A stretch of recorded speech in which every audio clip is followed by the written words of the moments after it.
आज का ये वीडियो बहुत जरूरी होने वाला है क्योंकि इस वीडियो को पूरा देख लेने के बाद आपको यह बात समझ आ जाएगी कि हमारे देश में लोग गरीब क्यों हैं, बेरोजगारी क्यों है, भूखमरी भ्रष्टाचार क्यों है, क्यों किसी भी व्यक्ति को इस देश का प्रधानमंत्री तक बना दिया जाता है लेकिन वो कितना भी ईमानदार क्यों ना हो वो इस सारी दिक्कतें दूर नहीं कर पाता। और हर 5 से 10 साल के अंदर लोगों को यह महसूस होने लगता है कि इस प्रधानमंत्री से तो कुछ नहीं हुआ, अब हमें किसी और को यहां पर बिठाना चाहिए। ऐसा तो उन्हीं लोगों को लग सकता है जो बहुत परेशान हो। नमस्कार साथियों, मेरा नाम शिवांक यादव है। आज का धर्मस्य मूलम अर्थ का एपिसोड इसलिए आवश्यक है क्योंकि इससे पहले के सभी एपिसोड्स में आपने यह समझा था कि कैसे बैंकर्स ने अमेरिका पर पूरे तरीके से अपना कब्जा कर लिया था और आज भी कैसे अमेरिका के राष्ट्रपति को एक कठपुतली की तरह इस्तेमाल करके बैंकर्स पूरी दुनिया पर शासन करते हैं। तो चलिए शुरुआत करते हैं 12वें एपिसोड की।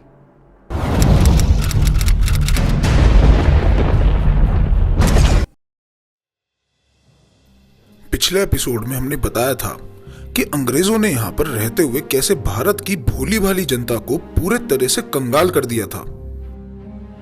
लेकिन सन 1930 के बाद से भारत में अंग्रेजों के खिलाफ आंदोलन और तेज होने शुरू हो गए थे, जिससे अंग्रेजों को अंदर ही अंदर यह महसूस होने लगा था कि अब ज्यादा दिन वो यहां टिक नहीं सकते।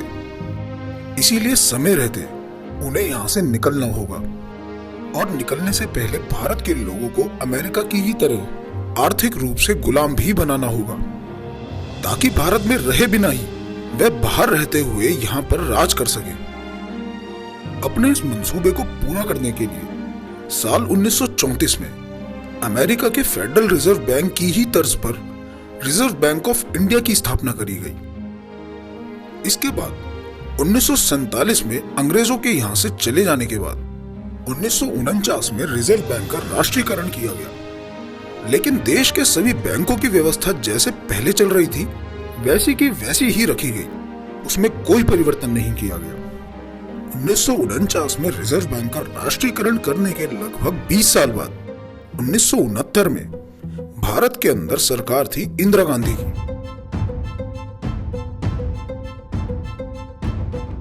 और 7 समुंदर पार अमेरिका के अंदर एक देशभक्त राष्ट्रपति गद्दी पर बैठा था, जॉन एफ कैनेडी। ये वही कैनेडी थे जिन्होंने अपने कार्यकाल में बैंकरों का पुरजोर विरोध किया था और यह विरोध ही बाद में उनकी मौत का भी कारण बना था। 1969 में जॉन एफ कैनेडी ने भारत में अमेरिकी राजदूत के रूप में मशहूर अर्थशास्त्री जॉन केनेथ गोल्डब्रेथ को भेजा। गोल्डब्रेथ वही अर्थशास्त्री हैं जिन्होंने बैंकों के पैसे बनाने की प्रक्रिया के बारे में कहा था कि बैंकों के पैसे बनाने की प्रक्रिया इतनी सरल है कि दिमाग चकरा जाता है।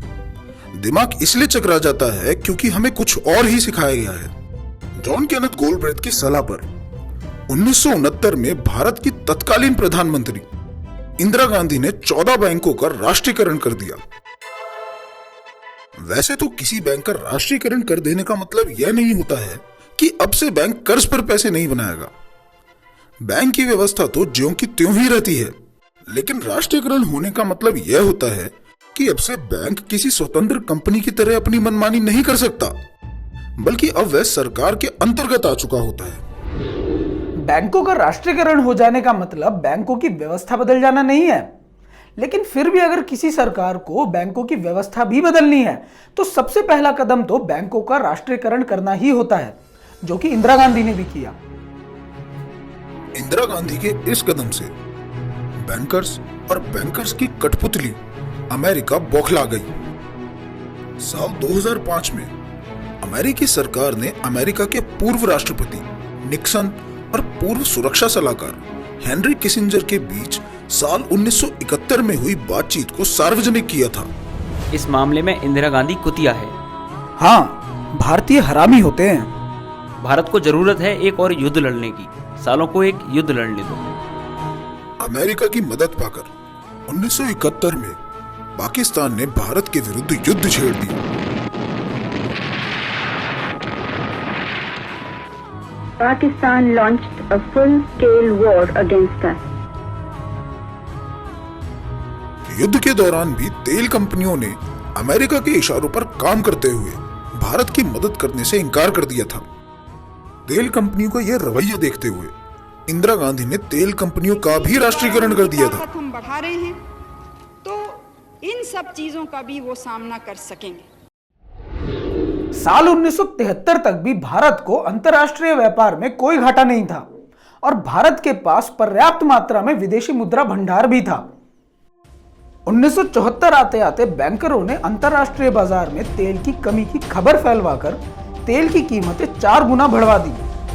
तेल की कीमतें अचानक से बढ़ने की वजह से भारत को तेल का आयात करना बहुत महंगा बैठ गया। भारत के पास $629 मिलियन का विदेशी मुद्रा भंडार था, लेकिन तेल का आयात $1241 मिलियन का हो गया। इस कमी को पूरा करने के लिए भारत को पहली बार अंतर्राष्ट्रीय मुद्रा कोष यानी कि IMF से विदेशी कर्ज लेना पड़ा।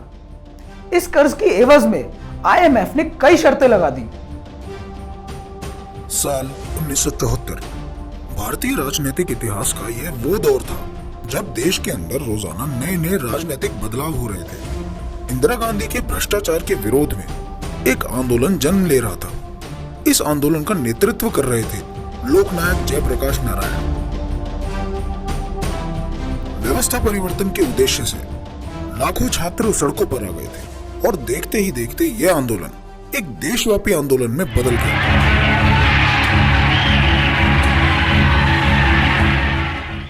भारत के अंदर पनप रही यह परिस्थिति विश्व शासकों के लिए बिल्कुल अनुकूल थी, जिससे वह इंदिरा गांधी को सत्ता से हटा सके। जयप्रकाश नारायण खुद तो ईमानदार थे, लेकिन अमेरिका के सहयोग से कुछ गलत लोग आंदोलन में शामिल हो गए और इंदिरा के खिलाफ देश में माहौल तैयार कर दिया गया, जिससे हुआ ये कि 1977 में इंदिरा सत्ता से बाहर हो गई और अमेरिका की कठपुतली सत्ता में आ गए। प्रसिद्ध लेखक इंगदाल इस पूरी घटना के बारे में लिखते हैं कि हेनरी किसिंजर का बड़ा हाथ था ब्रिटिश के गहरे समन्वय के साथ। 1991 आते आते देश में राजीव गांधी की सरकार चल रही थी। राजीव गांधी थोड़ा थोड़ा विश्व में चल रहे षड्यंत्र को समझ रहे थे और पूरे तरह से बैंकर्स के हिसाब से नहीं चल रहे थे। उनके साथ भी वही हुआ जो अब तक होता आया था। 1991 में राजीव गांधी को भी मरवा दिया गया। इस हत्या में अमेरिका की खुफिया एजेंसी CIA का प्रमुख रूप से हाथ था। CIA कहने के लिए यह एजेंसी अमेरिका देश के लिए काम करती है, लेकिन असलियत में यह एजेंसी बैंकर्स की एक निजी खुफिया एजेंसी के ही रूप में काम करती है। राजीव गांधी को रास्ते से हटाने के बाद देश के अंदर PV नरसिम्हा राव की सरकार लाई गई। इस कठपुतली सरकार के रहते हुए भारत को एक बहुत गहरे आर्थिक संकट में फंसा दिया गया। LPG यानी कि लिबरलाइजेशन, प्राइवेटाइजेशन और ग्लोबलाइजेशन, इन 3 नीतियों के चलते देश को बड़ी बड़ी बहुराष्ट्रीय कंपनियों के सामने बिकने के लिए खुला छोड़ दिया गया।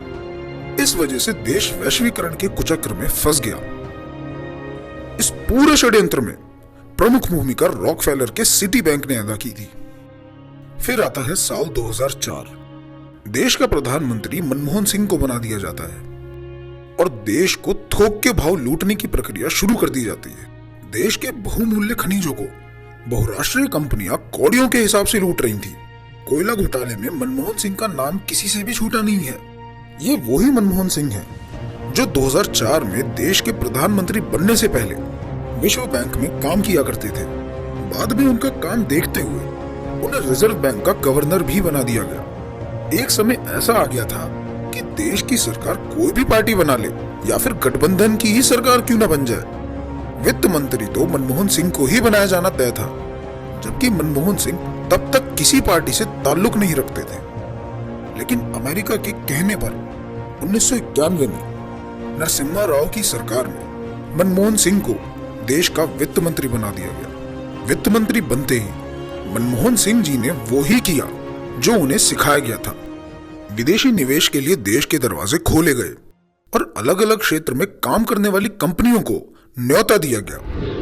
अगर आप ध्यान से देखें तो ये विदेशी कंपनियां विदेश से अपने साथ लाती क्या है? क्या ये कंपनी जिस जमीन पर खड़ी होती है वो जमीन अपने साथ लेकर आती है क्या? नहीं, वो जमीन हमारे देश की होती है। क्या कंपनी में इस्तेमाल होने वाला रॉ मटेरियल यानी कि कच्चा माल अपने साथ लाती है क्या? नहीं, वो भी हमारे देश से लेती है। क्या कंपनी में इस्तेमाल होने वाले मजदूर अपने साथ लाती है क्या? नहीं, वो भी हमारे देश से उठा लेती है। तो फिर ये कंपनी अपने साथ लाती क्या है?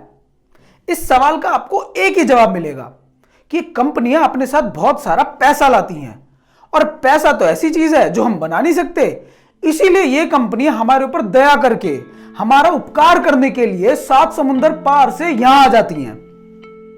आप हमारे देश के नेताओं की मूर्खता की हद देखिए। मतलब कि रॉ मटेरियल हमारे पास है, टेक्नोलॉजी हमारे पास है, काम करने वाले कारीगर भी हमारे पास है, लेकिन सारी बात आकर रुक जाती है पैसे पर। वो पैसा जो भारत सरकार खुद बना सकती है। अगर आपने बैंकों का मायाजाल किताब पढ़ी है तो आप इस बात को समझ पा रहे होंगे। किसी भी प्रोडक्ट या फिर पूंजी को बनाने के लिए 4 चीजों की आवश्यकता होती है। सबसे पहले आता है रॉ मटेरियल यानी कि कच्चा माल। आपके पास किसी भी प्रोडक्ट को बनाने के लिए कच्चा माल होना चाहिए। दूसरे नंबर पर आती है तकनीक यानी कि टेक्नोलॉजी। आपके पास उस सामान को बनाने की टेक्नोलॉजी भी होनी चाहिए। तीसरे नंबर पर आता है लेबर यानी कि श्रम। आपके पास काम करने के लिए लोग भी होने चाहिए। और फिर चौथे नंबर पर आता है एक्सचेंज सिस्टम यानी कि विनिमय व्यवस्था। यानी कि आपके पास बने हुए सामान से लेकर खरीदने वाले व्यक्ति तक पहुंचने के लिए बीच में एक व्यवस्था होनी चाहिए। हो सकता है कि यह बात आपको सुनने में थोड़ी सी कठिन लग रही हो, लेकिन इस बात को मैं आपको एक उदाहरण से समझाता हूं। जैसे कि एक कपड़े के पूरा बनने से लेकर आप तक पहुंचने के बीच में इन चारों चीजों की आवश्यकता होती है। सबसे पहले आपके पास रॉ मटेरियल होना चाहिए, जैसे कि कपास, रेशम या फिर अन्य कोई भी चीज। फिर दूसरी आती है टेक्नोलॉजी, यानी कि आपके पास कपास से कपड़ा बनाने की टेक्नोलॉजी जरूर होनी चाहिए, नहीं तो कपड़ा नहीं बन पाएगा। अब तीसरा आता है श्रम, यानी कि आपके पास काम करने वाले मजदूर भी होने चाहिए। इन तीनों प्रक्रियाओं के होने के बाद अब जब कपड़ा तैयार हो चुका है तो इस कपड़े को आप तक पहुंचने के लिए चाहिए चौथी चीज, और वो है एक्सचेंज सिस्टम यानी कि पैसा। आपकी जेब में पैसा होगा तो ही आप इस कपड़े को खरीद सकते हैं, और तभी इस कपड़े के बनने का कुछ औचित्य रहेगा।